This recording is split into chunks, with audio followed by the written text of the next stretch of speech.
नमस्कार, देश न्यूज देख रहे हैं आप और मैं हूं आपके साथ स्नेहा तिवारी। आज हम बात करेंगे अशोक गहलोत के झूठ की, जो पीएम मोदी को बदनाम करने के लिए बोला गया। लेकिन उस झूठ का असर खुद अशोक गहलोत पर ही नजर आने लगा है। जैसा कि कांग्रेस पार्टी झूठे झूठे वादे करके जनता को अपने जाल में फंसाती है, वैसे ही कांग्रेस के राजस्थान के सीएम अशोक गहलोत को जब कुछ समझ नहीं आया तो उन्होंने झूठ का सहारा लिया और पीएम मोदी के खिलाफ उन्होंने कुछ कहा। लेकिन उनका ये झूठ ज़्यादा देर तक टिका नहीं और उनके झूठ की पोल खुल गई। कहा जाता है ना कि झूठ के पैर नहीं होते, तो बिना पैर के झूठ ज़्यादा देर तक चल भी नहीं पाएगा। दरअसल विधानसभा के चुनाव को लेकर सारी पार्टियां एक्टिव मोड पर हैं। ऐसे में राजस्थान के दौरे पर जब खुद पीएम मोदी के आने की खबर राजस्थान के सीएम अशोक गहलोत को मिली तो वो बौखला गए और पीएम मोदी की छवि जनता के सामने खराब करने के प्लान में नजर आए कि पीएम मोदी को कैसे बदनाम करना है। तो चलिए पूरी कहानी आपको आसान शब्दों में बताते हैं। दरअसल राजस्थान के मुख्यमंत्री अशोक गहलोत ने ट्वीट कर कहा है कि पीएमओ ने मेरे पूर्व निर्धारित संबोधन को कार्यक्रम से हटा दिया है। फिलहाल मैं अपने ट्वीट के जरिए पीएम मोदी का राजस्थान में दिल से स्वागत करता हूं। वहीं इसको लेकर पीएमओ ने जवाब देते हुए प्रोटोकॉल का हवाला दिया। अशोक गहलोत के आरोपों का जवाब देते हुए पीएमओ ने ट्वीट कर कहा कि प्रोटोकॉल के अनुसार आपको आमंत्रित किया गया है, आपका भाषण भी निर्धारित किया गया है, लेकिन आपके कार्यालय ने बताया है कि आप शामिल नहीं हो पाएंगे। प्रधानमंत्री नरेंद्र मोदी की पिछली यात्राओं के दौरान भी आपको हमेशा आमंत्रित किया गया है। आपने अपनी उपस्थिति से उन कार्यक्रम की शोभा भी बढ़ाई है। आज के कार्यक्रम में शामिल होने के लिए आपका हार्दिक स्वागत है। विकास कार्यों की पट्टिका पर भी आपका नाम है। अगर आपको हाल ही में लगी चोट के कारण कोई शारीरिक परेशानी ना हो तो आपकी उपस्थिति बहुत महत्वपूर्ण रहेगी। आपको बता दें कि अशोक गहलोत ने अपने राज्य के लिए पीएम मोदी के सामने ट्वीट कर 5 मांगे रखी हैं। पहली, राजस्थान खासकर शेखावत के युवाओं की मांग पर अग्निवीर स्कीम को वापस लेकर सेना में परमानेंट भर्ती पूर्ववत जारी रखी जाए।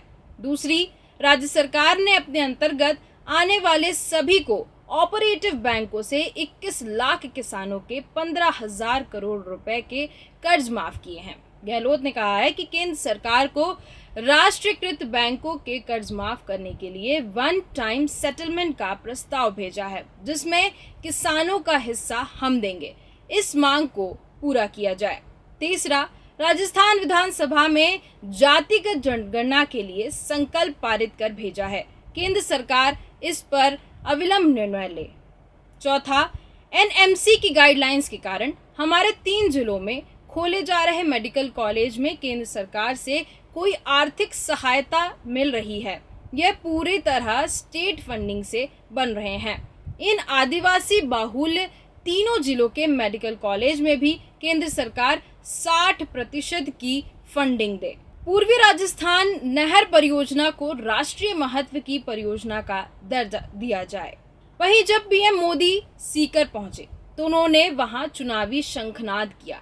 इस दौरान उन्होंने विपक्ष पर जमकर हमला बोला है। साथ ही कांग्रेस पर हर विकास परियोजना में 85% कमीशन लेने का आरोप लगाया है। पीएम मोदी ने कहा है कि हमारे देश में विकास कार्यों के लिए पैसे की कमी कभी नहीं थी। कांग्रेस एक ऐसी पार्टी है जो हर परियोजना में 85% कमीशन लेती है। प्रधानमंत्री का हमला कर्नाटक में बीजेपी की हार के 2 हफ्तों बाद आया है। कर्नाटक चुनाव के दौरान कांग्रेस ने राज्य की पिछली सरकार बीजेपी को 40% कमीशन सरकार का करार दिया है। पीएम ने कहा है कि पूर्व प्रधानमंत्री राजीव गांधी ने भी माना था कि कांग्रेस सरकार 100 पैसे भेजती है तो 85 पैसे भ्रष्टाचार की भेंट चढ़ जाते हैं। कांग्रेस हर योजना में 85% कमीशन खाने वाली पार्टी है। कांग्रेस ने अपने शासन में देश का खून चूसने वाली ऐसी भ्रष्ट व्यवस्था बना दी थी जो देश के विकास को खा रही थी। साथ ही पीएम मोदी ने कांग्रेस पर जोरदार निशाना साधते हुए कहा है कि कांग्रेस को केवल झूठ बोलना आता है और आज भी कांग्रेस यही कर रही है। कांग्रेस ने वीरों के साथ भी हमेशा धोखा किया है। ये कांग्रेस ही है जो 4 दशक तक 1 रैंक 1 पेंशन के नाम पर हमारे पूर्व सैनिकों से विश्वासघात करती रही। कांग्रेस की रणनीति हमेशा से गरीबों को भरमाओ, गरीबों को तरसाओ ही रही है। उन्होंने ये भी कहा कि 2014 से पहले क्या स्थिति थी। लोग भ्रष्टाचार के खिलाफ सड़कों पर थे और बड़े शहरों में आतंकवादी हमले होते थे। प्रधानमंत्री के ऊपर एक महाशक्ति थी और सरकार रिमोट कंट्रोल से काम कर रही थी। कांग्रेस शासन के दौरान महिलाओं के खिलाफ अपराध अधिक थे और युवा अंधेरे के अधीन थे। तो अब सवाल तो ये उठ रहा है कि प्रधानमंत्री ने कहा कि सीएम गहलोत के पैरों में चोट लगी है, इस वजह से वो नहीं आ पाए। लेकिन वहीं दूसरी तरफ लाभार्थी संवाद में अशोक गहलोत हिस्सा लेते दिखे। सीएम अशोक गहलोत ने जो तस्वीर ट्विटर पर पोस्ट की है उसमें वो पैरों पर पट्टी बांधे नजर आए हैं। वहीं लाभार्थी संवाद में भी उनकी तस्वीर कुछ ऐसी ही देखने को मिली है। यानी कि कुल मिलाकर सीएम गहलोत चाहते तो अपनी चोट के बारे में बताकर आने से साफ मना कर देते, लेकिन उन्होंने ऐसा नहीं किया और पीएम मोदी की छवि बिगाड़ने की कोशिश की। फिलहाल के इस कार्यक्रम में बस इतना ही। देखते रहिए देश न्यूज़। नमस्कार।